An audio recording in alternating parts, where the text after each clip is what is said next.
The first thing that we're going to go through is diaphragmatic breathing, also called belly breathing or core 360-degree breathing.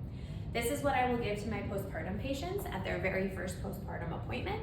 What we're going to do is we're going to start in a supine position, knees bent, feet flat on the table or the floor. Looking something like this. One hand will go on their chest, one hand will go on their tummy, and what I will do is just cue them to take a big deep breath in. That tends to look more as a chest breath, which would be like this.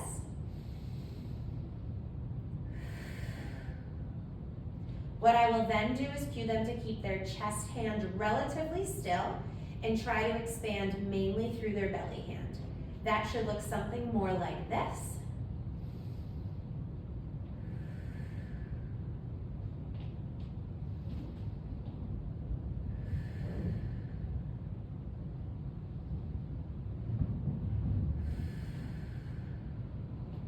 From there, I will also get them to potentially take their hands and wrap them around their rib cage.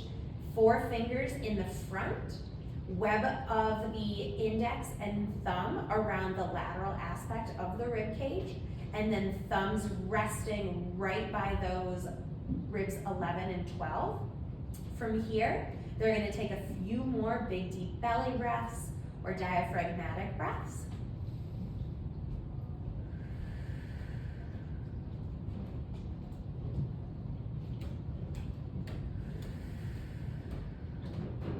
This hand position is also fabulous to be able to encourage the patients to get a little bit more posterior expansion in the ribs.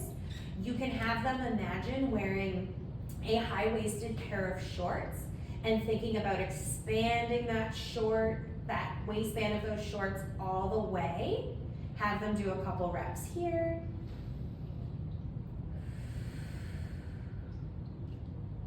From here, I will then encourage my patient to pay attention to what is happening in their pelvic floor. So before giving them any additional cues, I will just have them take some more deep belly breaths and then ask them what they feel. I will then explain to them that their diaphragm and their pelvic floor, as you inhale, your diaphragm is going to lower, creating that lowering to happen in conjunction with the diaphragm in the pelvic floor, and explaining that that system acts as a piston and that they run parallel to each other. From there, I will have the patient take some more big deep belly breaths, and sometimes they are able to feel that pelvic floor movement where the pelvic floor will drop as they inhale, exhale, come back to neutral.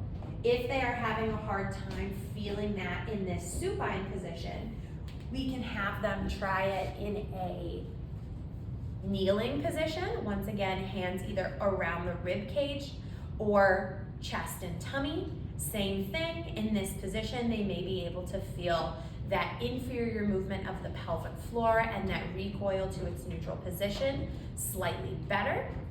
I will give this to my postpartum patients as their very first exercise.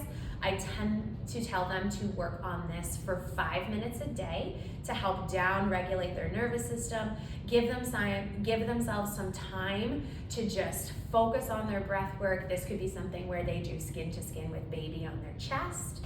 Another positional option for this is lying on their backs with their feet up on a surface. So this could be a chair, a box at the gym, your couch, an ottoman. So we're at as close to a 90-90 position as we can be. Once again, hand on your chest, hand on the tummy. Same thing with those big deep belly breaths, paying attention to what's happening at the pelvic floor.